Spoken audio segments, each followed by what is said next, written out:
Hello, everybody. Welcome to the virtual Charles Dickens Museum. We're just obviously going to wait a couple of minutes. It normally takes 2 or 3 minutes for everyone to get in and get settled. But I know, thank you everyone for coming to join us virtually this afternoon. It's not quite, normally I kind of open with sort of, welcome to this lovely summer afternoon, and actually it's a bit wet and a bit miserable. So actually the perfect weather for a virtual talk. But once everyone's kind of settled and ready, I'll hand over to Claire and Hugo, who are going to kind of lead us through this session on decoding Dickens.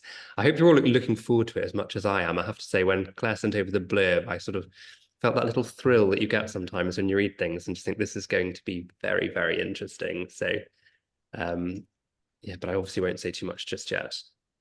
Just to say, obviously, while you're watching the talk, if questions pop into your head, as I'm sure they will, feel free to pop it straight into the chat box. We'll pick up the questions kind of at the end of the talk, but don't feel you have to wait till the end to ask your questions. You can work it straight in. There are two boxes down at the bottom. There's a Q&A box and a chat box. Slightly easier for us if you put everything in the chat box, and then we've only got to monitor one box, but it's not a problem if you accidentally slip it in the other one either. So I think the numbers have just about stabilized. So without further ado, just one last thank you all for attending from the Charles Dickens Museum. But most importantly, a really big thank you to Claire and Hugo for leading today's talk. It is a really fascinating subject, decoding Dickens. I know as soon as I heard about Dickens and shorthand, I thought it's the most incredible sort of subject area, and I don't know much about it myself. So I'm really thrilled to welcome you both here today. So without further ado, I'm going to shut up and leave Claire and Hugo take over. Thank you very much, both. Cheers. Well, hello. It is absolutely lovely to be here this afternoon. So thank you all for coming to this session, and many thanks to Jordan and to the Charles Dickens Museum for hosting us. My name is Dr. Claire Wood. I'm a researcher based at the University of Leicester, and I'm one half of the Dickens Code team. Good afternoon, everyone. Thank you all for coming. My name is Hugo Bowles, and I'm an honorary professor at the University of Buckingham, and I'm the other half of the Dickens Code team.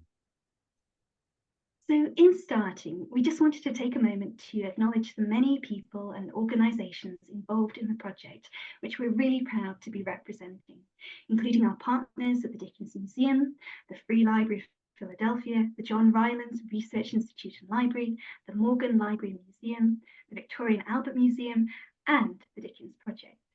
We also wanted to give our special thanks to the Dickens Decoders, whose efforts have been so crucial to this project's success, and some of whom I believe might be in the audience today. Now, this afternoon, we're going to be taking you through Dickens's life of shorthand mysteries. But before we look at where it all began, we're going to jump to the late 1850s, when Dickens taught shorthand to Arthur Stone. Arthur was the son of his friend and neighbour, the illustrator Frank Stone. The date is the 19th of November, 1859, and in this extract, Dickens is writing to his friend John Forster. You will be grieved to hear of poor Stone. On Sunday he was not well. On Monday went to Dr. Todd, who told him he had aneurysm of the heart. On Tuesday went to Dr. Walsh, who told him he hadn't. On Wednesday I met him in a cab in the square here, Tavistock Square, and he got out to talk to me. I walked about with him a little while at a snail's pace, cheering him up. But when I came home, I told them I thought he was much changed and in danger. Yesterday at 2 o'clock, he died of spasm of the heart. I'm going up to Highgate to look for a grave for him. We need to remember that Dickens was 47 years old, an extremely busy man at the apex of his literary career.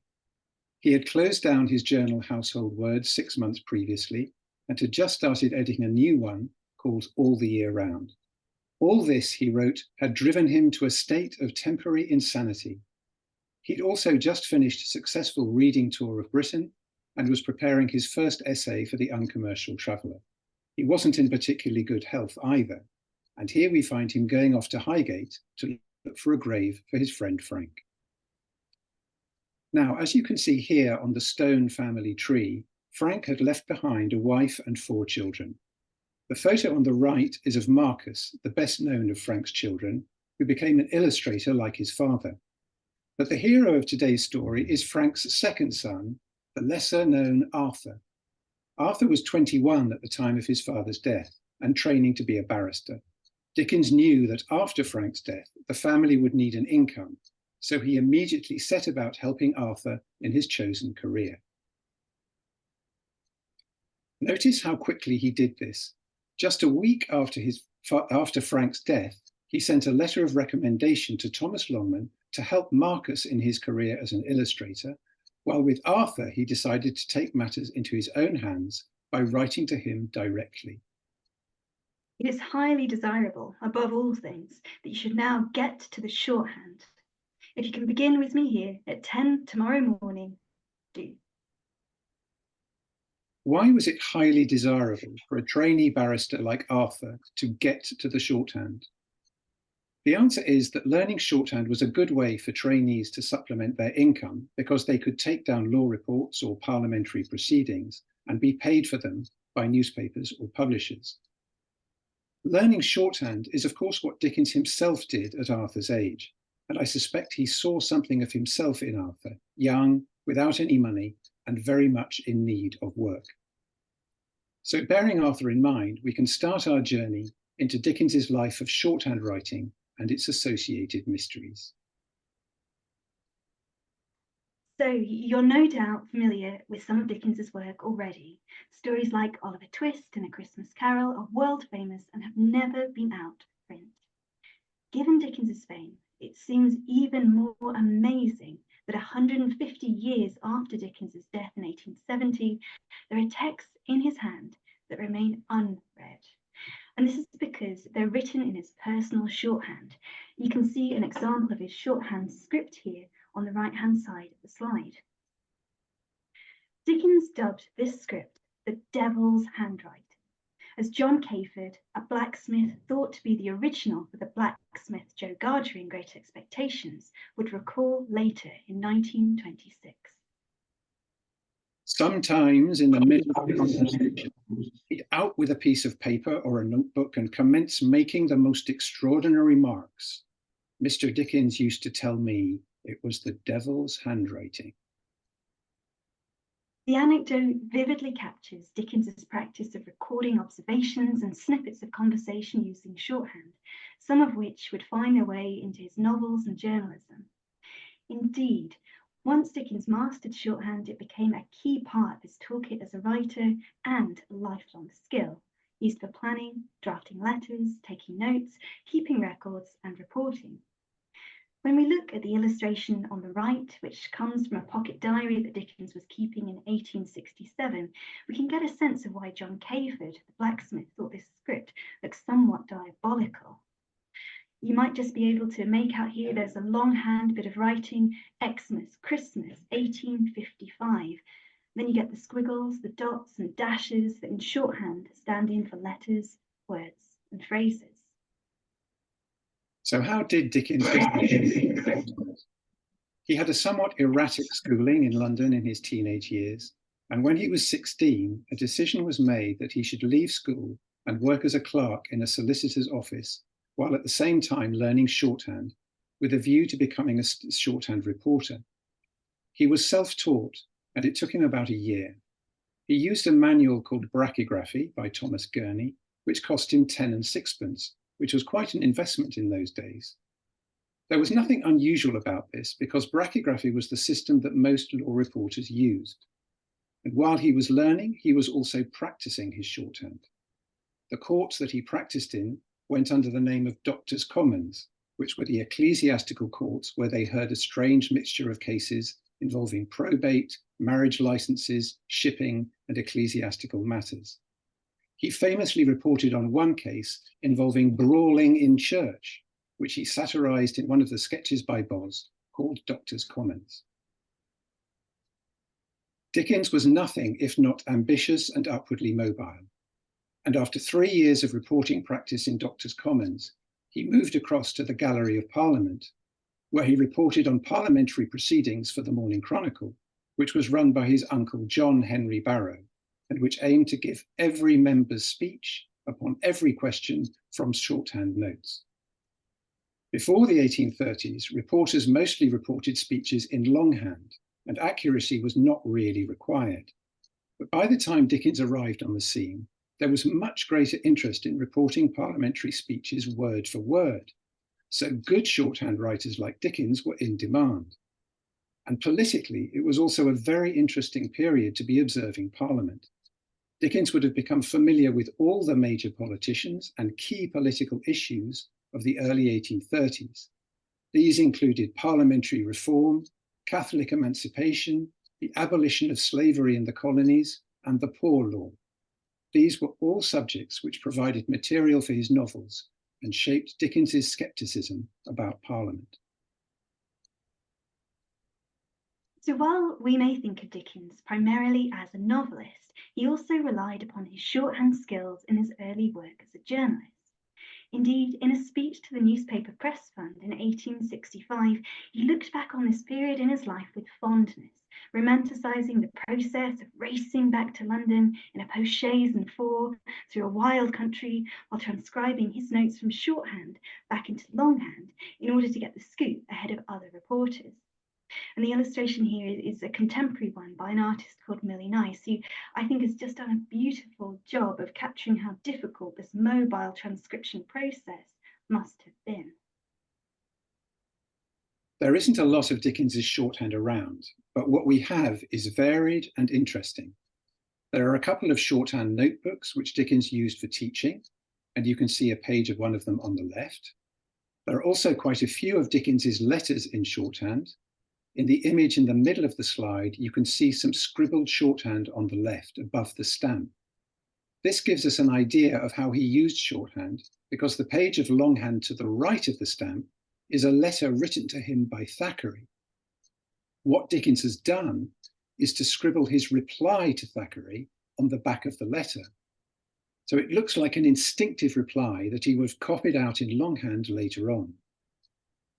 The image on the right of the slide, which looks pretty boring, is actually the most interesting of them all.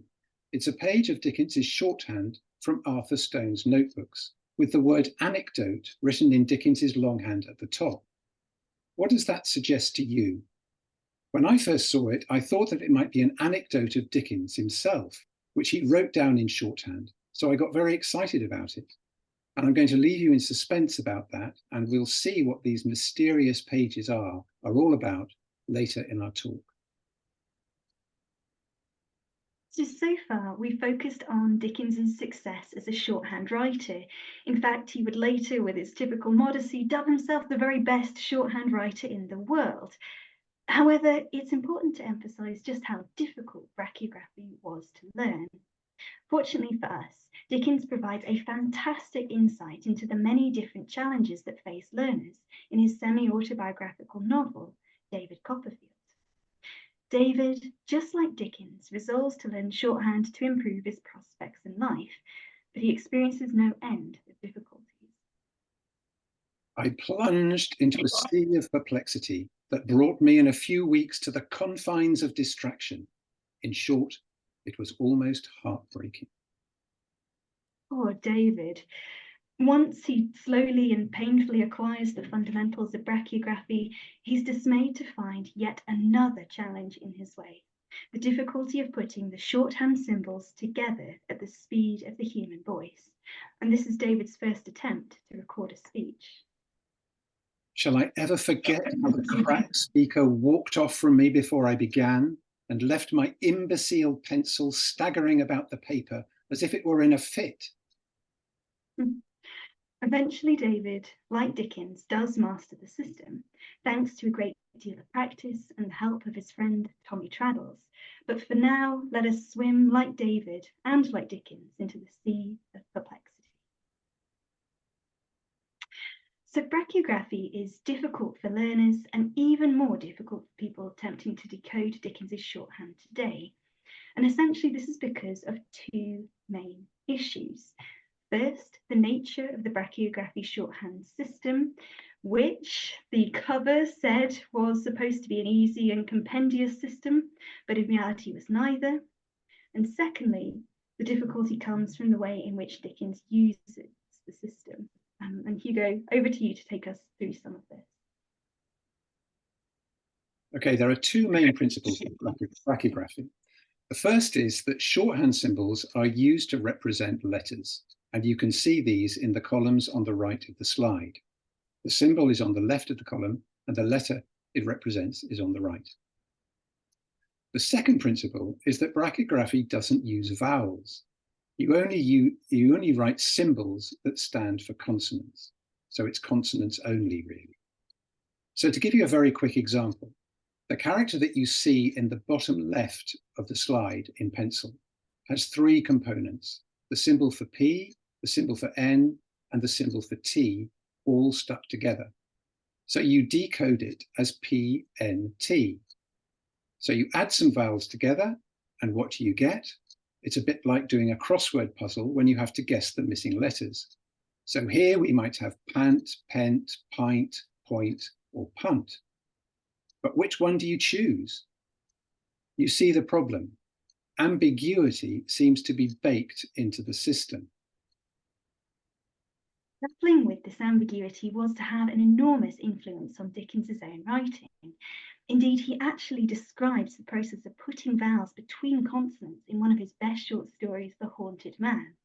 So in this extract, young Master Adolphus is making up a word game to entertain himself during long hours selling newspapers in a station. This ingenious remarkable like many discoveries for its simplicity, consisted in varying the first vowel in the word paper and substituting in its stead at different periods of the day all the other vowels in grammatical succession. Thus, before daylight in the wintertime, he went to and fro in his little oilskin cap and cape and his big comforter, piercing the heavy air with his cry of "Morning, paper!" which about an hour before noon changed to "Morning, pepper!" which at about 2 changed to "Morning, pepper!" which in a couple of hours changed to "Morning, popper!" and so declined with the sun into "Evening, pupper!" to the great relief and comfort of this young gentleman's spirits. So here we see, or rather we hear, Master Adolphus doing exactly what Dickens would have been doing when he was transcribing shorthand into longhand and desperately trying to read back the consonant symbols, trying out different vowels to make different possible words. And there are lots of other examples in Dickens's work of him playing around with vowels and consonants in a stenographic way. First of all, Dickens puts word puzzles directly into his stories. In the Pickwick Papers, Mr. Pickwick comes across a piece of stone buried in the soil and thinks it's an ancient runic inscription of immense historical importance. Unfortunately and humiliatingly for him, it just says, "Bill stumps his mark." Here is another example. Pip's letter to Joe Gargery in Great Expectations. It looks like a text message, doesn't it? But it's an invitation to his readers to try and decipher what Pip has written. So let's give it a try. My dear Joe, I hope you are quite well. I hope I shall soon be able for to teach you, Joe, and then we shall be so glad. And when I am apprenticed to you, Joe, what larks! And believe me, in FX, It was shorthand that showed Dickens that there could be different spellings of the same word, and you can still recognize that word. And it was why he became so good at using phonetic spelling to guide readers in pronouncing a word in a Cockney way, like particular or umbrella. It was why he played around with vowels, like putting the words cap and cape almost side by side in his oilskin cap and cape, or in a passage like this one when he uses the word places and palaces close together. again, there would be places where they stayed the week together in splendid rooms, had banquets every day, rode out among heaps of wonders, walked through miles of palaces, and rested in dark corners of great churches. Or in this example from Bleak House, when he describes a pair of dodgy lawyers as shirking and sharking. Again, like Master Adolphus, he's playing around with the central vowels. These are all reflections of what I would call a stenographic reflex working in Dickens's mind. They show how learning shorthand created an unusual stenographic mindset, which contributed a lot to Dickens's verbal creativity. So returning now to the brachiography system, another reason that it was difficult was that there were 74 different characters that needed to be learned. You can see them here on the right side of the slide. These are so-called arbitrary characters, which stand in for frequent words like have or may, or suffixes like able. Dickens would call them the most despotic creatures I have ever known. They were despotic because he couldn't remember them at all. Our brains aren't designed to process that number of different characters. We just about manage with our Roman letters in the alphabet, so despotic we certainly were. And the final reason that brachiography is difficult for us to decode is because of Dickens himself. First of all, he has a nasty habit of changing the shape of some of the symbols of brachiography so they look like other ones. Remember the character for PNT that we showed you before? Well, it turned out not to be PNT, but a badly written WNT, went or want. So we can't trust Dickens's script at all. Another problem is that, being Dickens, he decides to invent some brand new characters all of his own. You can see some examples from Dickens's shorthand notebook on the right. At the top, we've got 3 parallel lines to mean electric telegraph. And look at that symbol in the middle, the one for about. Doesn't it look like the @ symbol on our keyboards? This inventiveness is great for him, of course, because he can read his own shorthand. But it makes it very hard for us because there are invented symbols that aren't in his notebooks, so we have no idea what they refer to. So all in all, there is genuine difficulty in reading back brachiography shorthand. Dickens describes it himself in David Copperfield. I began to keep pace with Traddles pretty well and should have been quite triumphant if I had the least idea what my notes were about. But as to reading them after I got them, I might as well have copied the Chinese inscriptions of an immense collection of tea chests, or the golden characters on all the great red and green bottles in the chemist's shops. So if reading back shorthand is hard for Dickens, it's even harder for us. As Dickens learned shorthand, reading back became easier for him. But what was obvious to Dickens at the time of writing simply isn't to us, the Dickens decoders, 160 years on. And it's that problem that our Dickens Code project has been trying to address. So the Dickens Code project, funded by the Arts and Humanities Research Council, had 3 key aims. First and foremost, it sought solutions to Dickens's undeciphered shorthand writing by drawing upon a range of academic expertise and the expertise of a public network of Dickens decoders, members of the public with an interest in codes, puzzles, and shorthand. Second, because Dickens's shorthand was also dispersed across various collections in the UK and the US, we wanted to digitize this material and make it publicly available, some of it for the very first time. Third, we wanted to enhance academic and public knowledge of Dickens's shorthand specifically, and shorthand culture more generally. So while we had our academic network in place from the start, we needed to build a public network of decoders.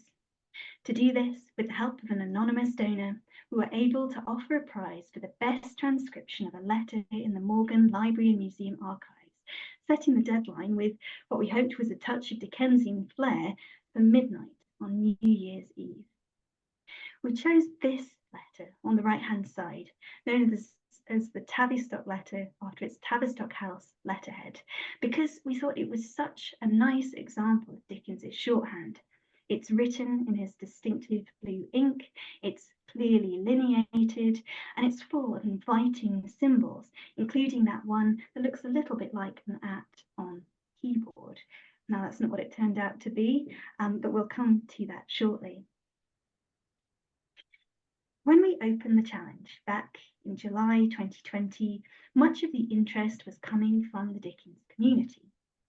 However, momentum really started to build in November, when the UK edition of the Times did a lovely piece about the project, and more than 1,000 people came to the website and downloaded an entry form.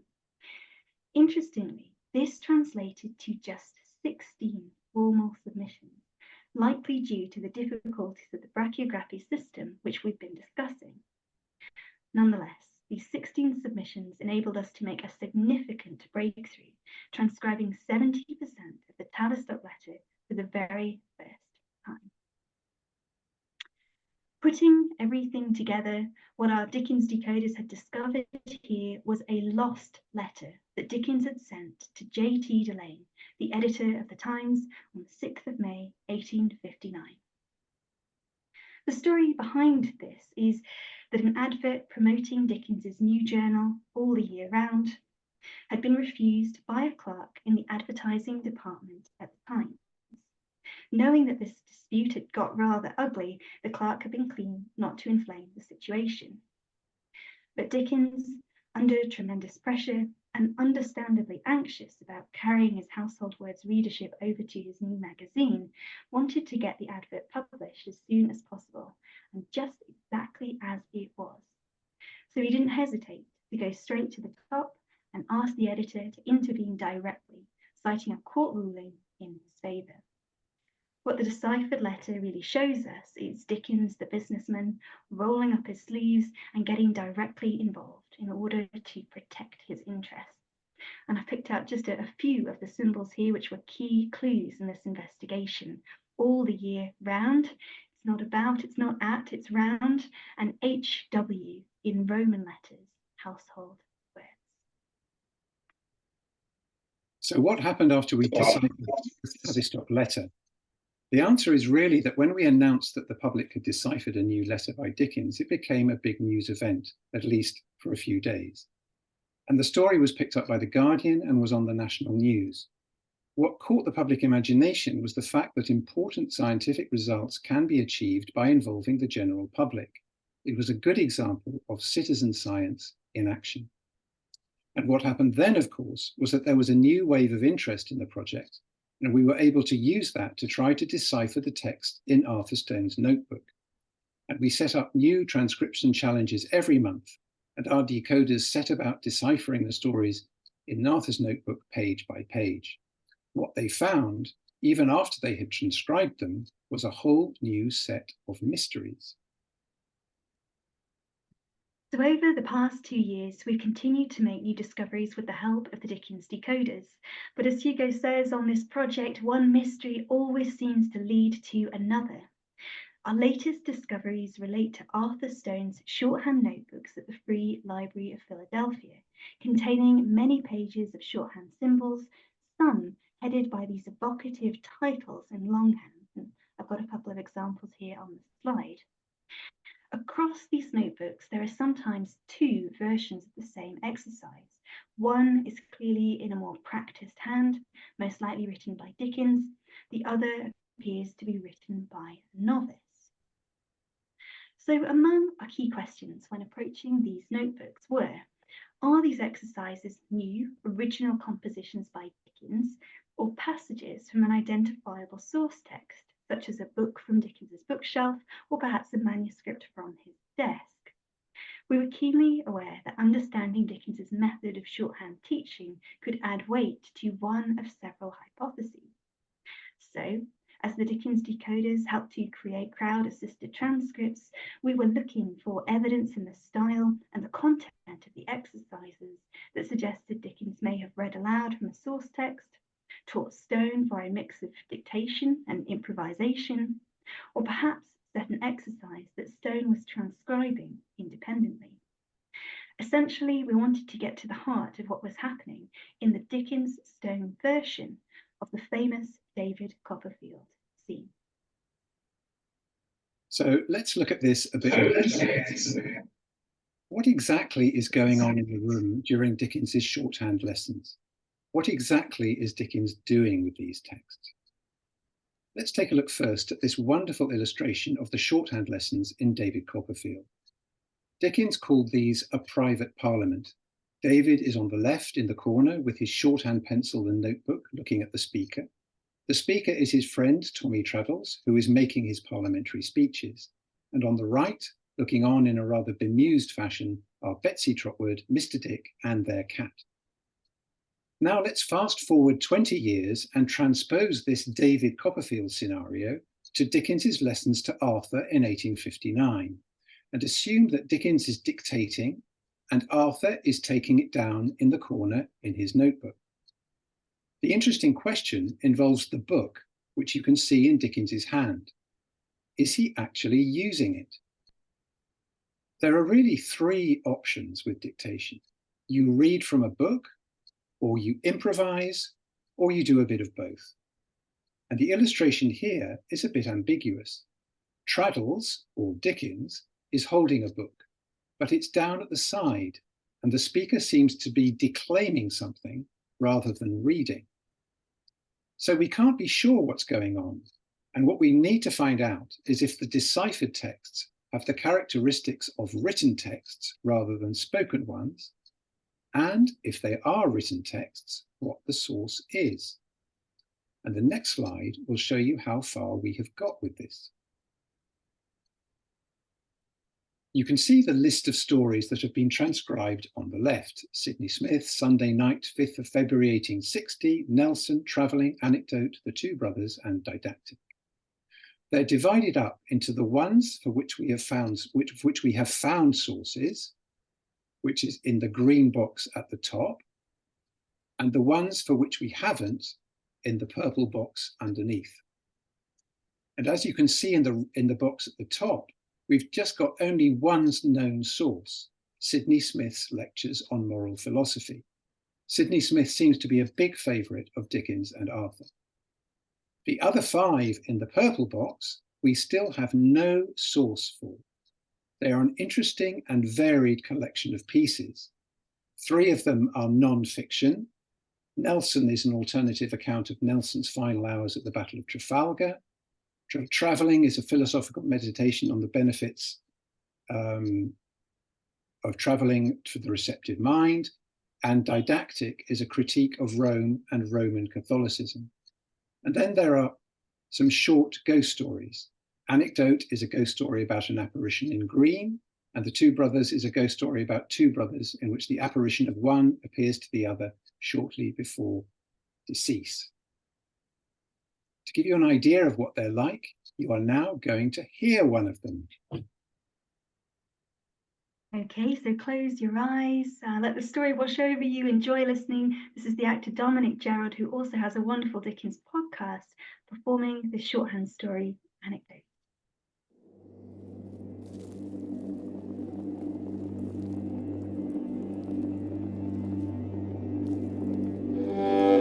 Once upon a time, there was a German student, extremely popular with his companions, and quite the life of his university. No one fenced better, sang better, danced better, did anything better than he. Suddenly, it was noticed that his whole appearance changed. He became melancholy, silent, worn, and dejected. After a time, one of the student body, who had always been his intimate friend, was deputed to speak to him on the subject of this strange alteration in him. It was very difficult to induce him to open his lips, but after a long time, and much pressing, he said, "Know then, I am every night pursued by a phantom. When the city clocks strike, it emerges from the closet in my room opposite the foot of the bed and stands there until morning." In reply to the question how this spectre was dressed, he said, "In green with a high-crowned green hat." The student returned to his companions, and they arranged among themselves that one of their number should be thus dressed and should be concealed in the place in question. After appearing and being supposed by the afflicted student to be the ghost, he would then reveal himself and so work his cure. Under this guise, on a certain night, the student was hidden in the ghost place, with instructions to come forth when the city clock struck 12. As the hour approached, he saw from his concealment that the sleeping student became frightfully agitated. When it struck and the other emerged, he raised himself on his bed with a distorted face, racked with every possible expression of horror, cried out in agony, "My God, there are two!" fell back and died. Gosh, when student pranks go wrong. So anecdote is a fascinating transcript, I think, in its own right, but it's also a great example of what we need to discover as part of this project. To date, no source text has been found, despite that very distinctive inclusion of a ghost dressed in green. And if you want to check out these stories, perhaps help us find the sources for them, if indeed there is one, do take a look at our online exhibition, which we'll have a link to it at the end of this presentation.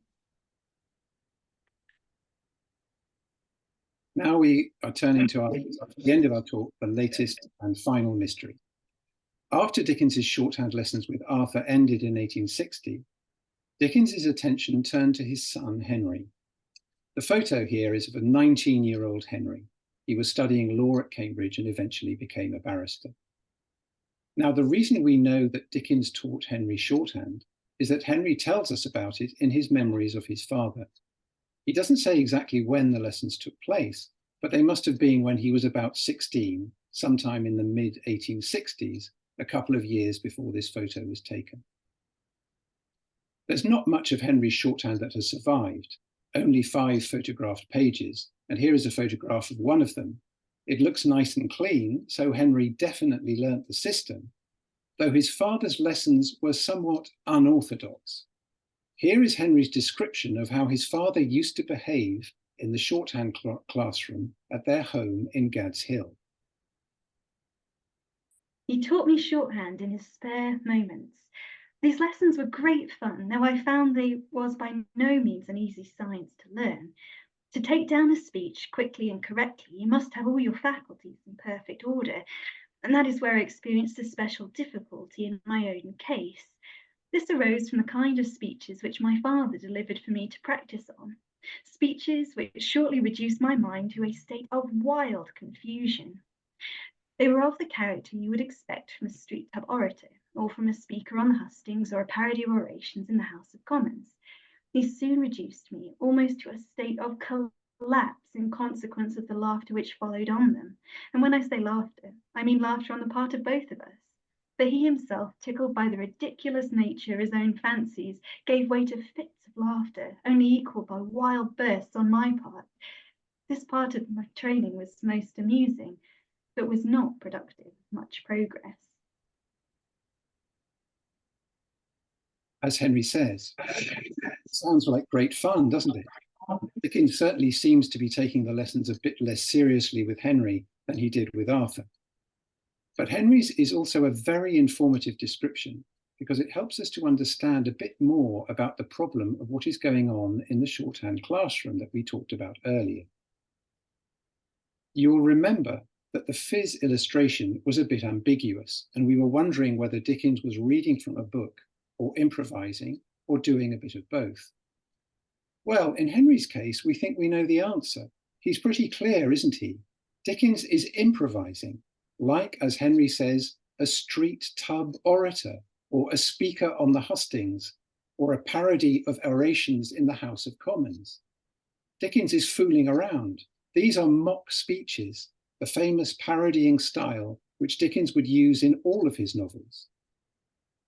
And this is why Henry's shorthand, like Arthur's shorthand, is so important, because we can hear Dickens's voice behind it. And how do we know that it is Dickens's voice?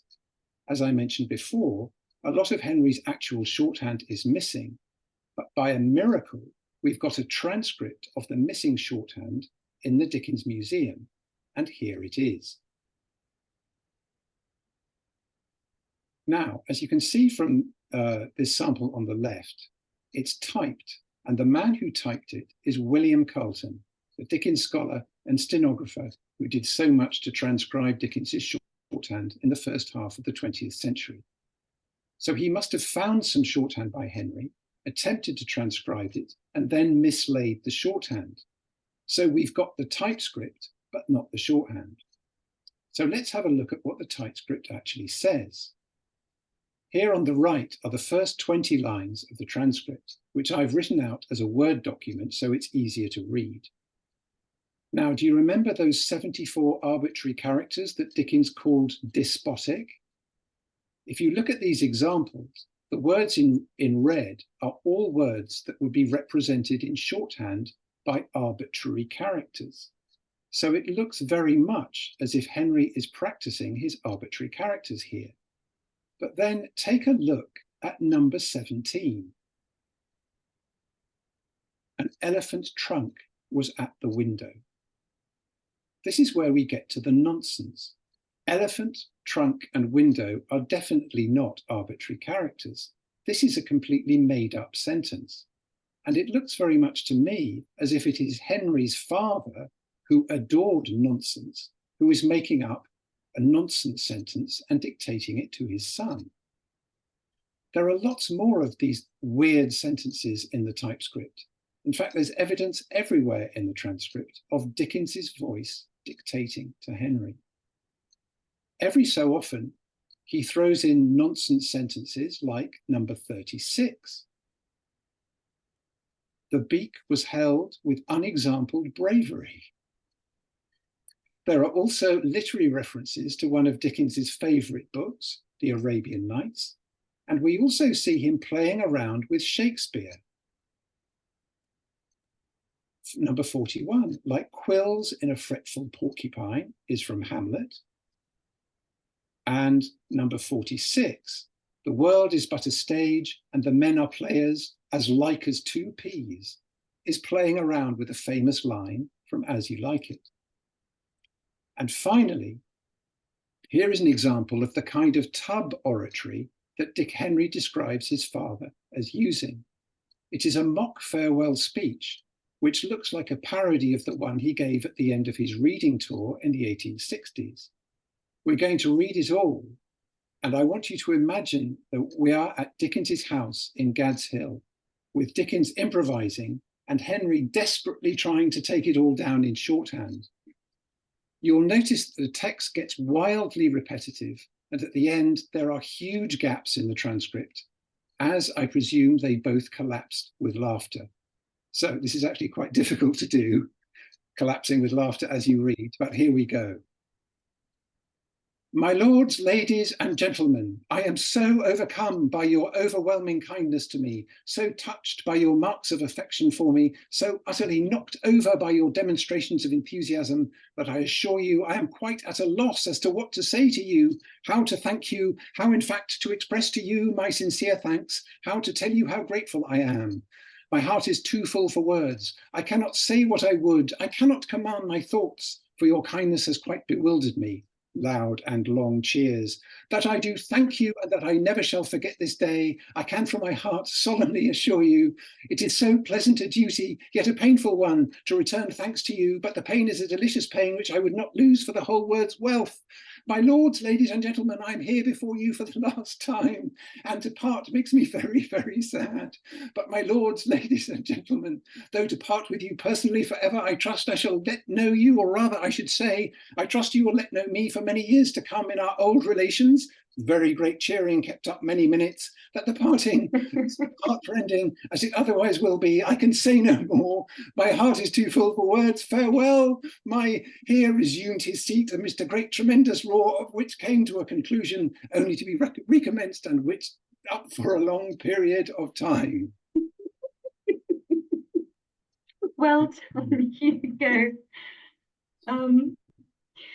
So we think it is appropriate to finish this talk with this mock farewell speech. We're in the 1860s here, the final decade of Dickens's life, through which shorthand had been such a faithful companion.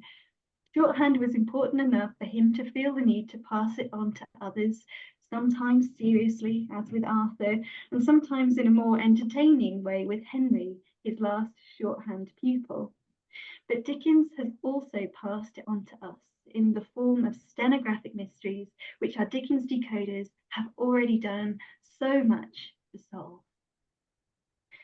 So if you're interested in helping us in deciphering the voice of Dickens behind his shorthand and in finding sources for deciphered texts, you can check out our website here on the slide. It's dickenscode.org.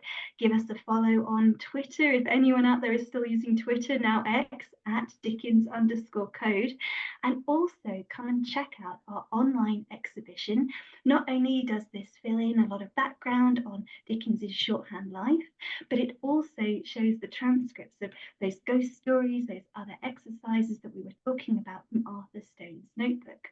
So you can come read them all, hear them read beautifully aloud by Dominic, and if you can, find some source text that we haven't yet come across. I also just wanted to give a plug too. We're working with the Dickens Museum this June and July. There's a kind of range of different shorthand things going on at the museum, including 2 community workshops for over 60s on site at the museum, including refreshments, and there's sessions here on the 11th and the 26th of July. So do get in touch with the museum and book your place now. We'd love to see you there and get you decoding. Thank you so much for listening. Claire, Hugo, thank you so much. That was really fascinating. And yes, all of you listening here now, please do come along to our community forums, which I think will be a really wonderful opportunity for you to kind of, get stuck into the detail and perhaps help decode some of these fascinating pieces that you're working on. If any of you have got any questions, please do feel free, pop it in the chat box and we'll field it now to Claire and Hugo. I know it always takes a few minutes to kind of process all of that. Someone has already commented, it's not a question, but just to say that when you were reading out that last extract of the speech by Charles Dickens, someone has said, reminiscences of Boris Johnson. We are, of course, one day away from a general election. I shall make no comment on politics or politicians, but I think probably reminiscent of quite a few people. So how long have you actually been working on this project? I mean, it looks like you've done some phenomenal work already. How long has it been taking you?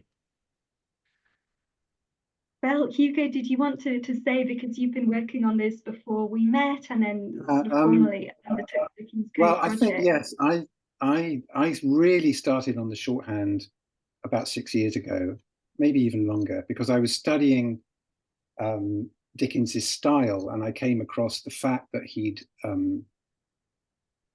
learned shorthand, and I thought that was really very interesting. So I took a look at the system, because I'm a linguist, I'm not really a Dickens scholar. And I was just more interested in the linguistic side of things. And then when I saw that he'd actually learned shorthand, and then saw this letter that hadn't even been deciphered, I got very curious, because it's very odd and unusual that something written by Dickens hasn't been read, and I thought no one had even tried. But then I found that a lot of people had tried and failed. So that was even more interesting, that you can't decipher it. And then I got to thinking about trying to work out why. And then I wrote a book not about the system and how it relates to Dickens's work, but we still were left with the problem of deciphering and how to, we want to know what this says. And then I went to a conference trying to get some interest among the Dickensian, and then Claire was there. And then Claire, who was an expert in public engagement, thought this would be good for public engagement. Isn't that right, Claire? Well, it just seemed to me, as soon as Hugo told me that there was this shorthand stuff and no one had really done anything with it, and in fact there was this whole kind of range of material that no one had even read, I thought, well, this is the most incredible hook to bring people into Dickens's work in a whole new way, and to really have people involved in cracking something that has been a mystery for so long. And it just took off from there, didn't it, Hugo? Yeah, I mean, the point being that individuals can't really crack it on their own. It's too difficult. I tried. I'd been staring at it for years and just couldn't do it. I do a couple of symbols here and there, but you can't. So the only way to do it was to get lots of people involved and find people who are really, better than us at this kind of thing, and do the project. So really, that's how it got going. It was the only way. So we've got one question coming through. You mentioned in terms of the shorthand that Dickens based his on, they didn't use vowels. Was that common in other shorthand systems at the time?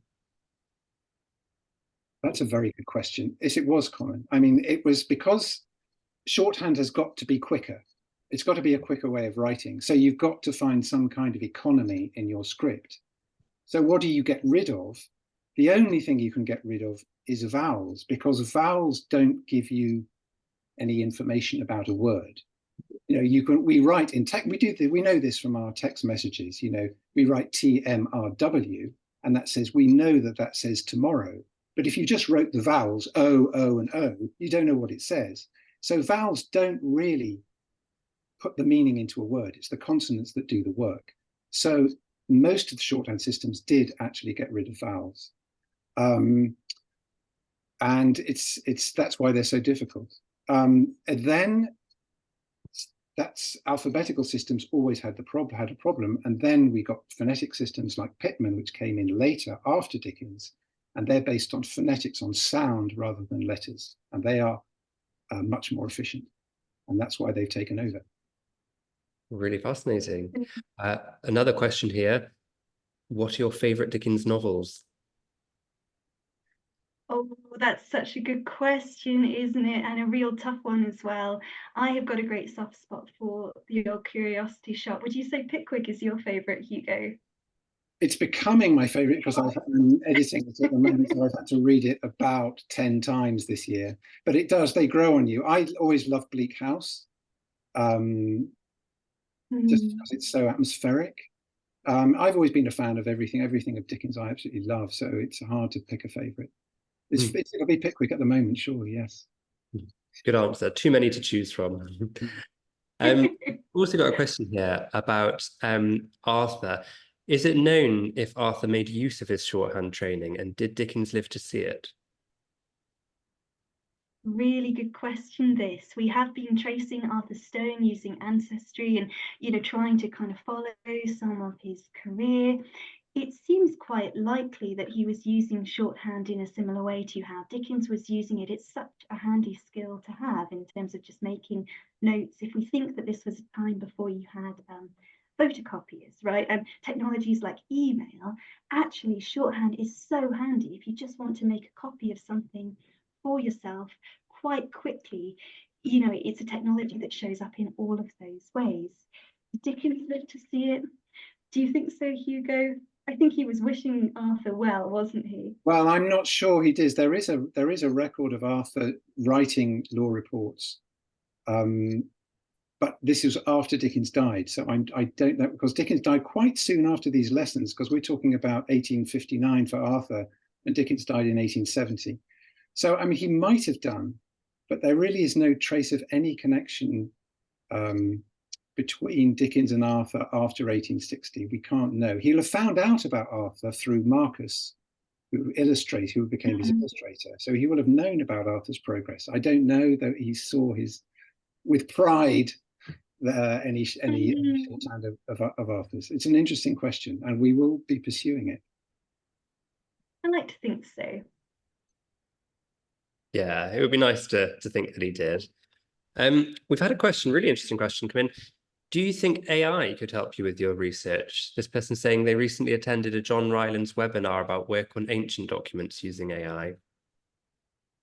You know, this is a fantastic question, and we have been pursuing this. In fact, we have some brilliant colleagues here at University of Leicester, Professor Joe in the informatics department, who for several years now has been trying to look into computer-assisted approaches to Dickens's shorthand.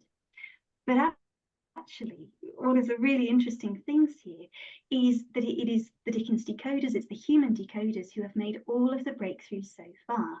This is because we're dealing with a very, very small data set. So there's only a handful of surviving manuscripts. They're quite distinctive vocabularies. So if you look at an exercise like Nelson, which we mentioned in Arthur Stone's notebooks, that's all naval vocabulary like admiral and poop deck, and do you know that stuff isn't coming up in, say, a Gothic style ghost story. So we don't really have enough substance in the data set to be able to train an AI algorithm to come up with really convincing guesses. The other problem too, which Hugo was talking about, remember when we had the pent, pint, point, punt. Human decoders are great at holding those multiple possibilities in their mind, whereas generally, the AI likes to have some certainty, right? And isn't so comfortable with having, say, 20 different possibilities for a single symbol. So this is one that I would say the humans are winning so far, at least in the case of Dickens's shorthand, and in particular this brachygraphy. And the other, I can add something to that as well, that in the other direction in which humans are winning is that AI can't find sources of these texts that we've decoded. And at the moment, they don't have any way of doing that because they don't have access to 19th and 18th century writings yet. I was actually on an AI the other day, and it told me it wasn't able to access these. So we're still winning, and we really do need people to find these sources and think about them. And so humans are better at the moment for us. It's interesting, actually. We've been trialing little bits of AI here at the museum as well, and it's considering the media talk about it sort of transforming the world. Actually, we find it quite lacking, and quite often what the AI tends to do, if you ask, give me a quote by Charles Dickens on something, it will make it up. It will say something that it thinks this is in the spirit of Dickens and give you this quote, and it will even give you a year he said it and who he said it to. And then you think, really? And then when you quiz it on it, it goes, oh, apologies, it was a synthetic creation based on this, and this. So I think, yeah, in terms of obviously when you're relying on things to be really factual, actually AI is really not there yet. Whether that will change in the future, who knows? We've probably got time for one more question. So we've got someone asking you, Hugo, in terms of your original research interest, how would working with shorthand for years have had an effect on an author's style? Well, that's a huge question. I mean, we showed you a slide. No, thank you. It's a great question. We showed you a slide about the stylistic influence that you can see in various novels, little sentences. I think it definitely has an effect, because Dickens spent, let's face it, he spent about 3 years practicing shorthand and doing only that between about 1828 and 1830. So what he's doing is he's going to court, he's transcribing in shorthand, he's going back to his office, and he's writing it out in longhand, and that will take 3 or 4 hours each time. And you do that, and then you go and practice as a profession for 3 years. That's all you're doing. So really, Dickens is spending 3 or 4 years taking out vowels from words and putting them back in. And that's going to affect the way that you think. Excuse me, I need... That's going to affect the way that you think. It's a bit like learning... when I was younger, I learned Latin. And Latin definitely affected the way that I write, because it's full of relative clauses, which and who. And I found myself writing in English using which and who a lot of the time, when really I wouldn't normally have done that. And I think there are lots of very subtle ways in which what you read and what you absorb through different kinds of training that you go through in your life will always affect the way that you write. And Dickens's training was so intensive for shorthand that definitely it must have affected the way that he thought, and then obviously the way that you think will almost unconsciously affect the way that you write. He's not aware of it, that he's doing stenographic things in his novels. I'm sure he's not saying, I'm going to sit down and write something stenographic. It just appears, it pops up here and there. And that's really something that we have to find out more about. You're looking through, oh, that's a little stenographic sort of tick. It's a little nervous reflex tick that sort of pops up, I think. That's really how I think it works. That's really interesting. Well, honestly, thank you, Hugo and Claire, so much. It's been a really revealing and fascinating talk. I should add that my colleague has already popped the information about the workshops in the chat box. So if anyone would like to come along to the workshops to obviously hear a bit more about it and perhaps have their own crack at breaking some of these codes, do come along. If you want to book a place, just contact us at education@dickensmuseum.com or give us a call. Of course, our contact details are all on our website as well. So thank you both so much for your talk. Thank you to all of you at home for joining us this afternoon, and we will see you all very soon. Thank you very much. Thanks. Thank you so much. Lovely. Bye now.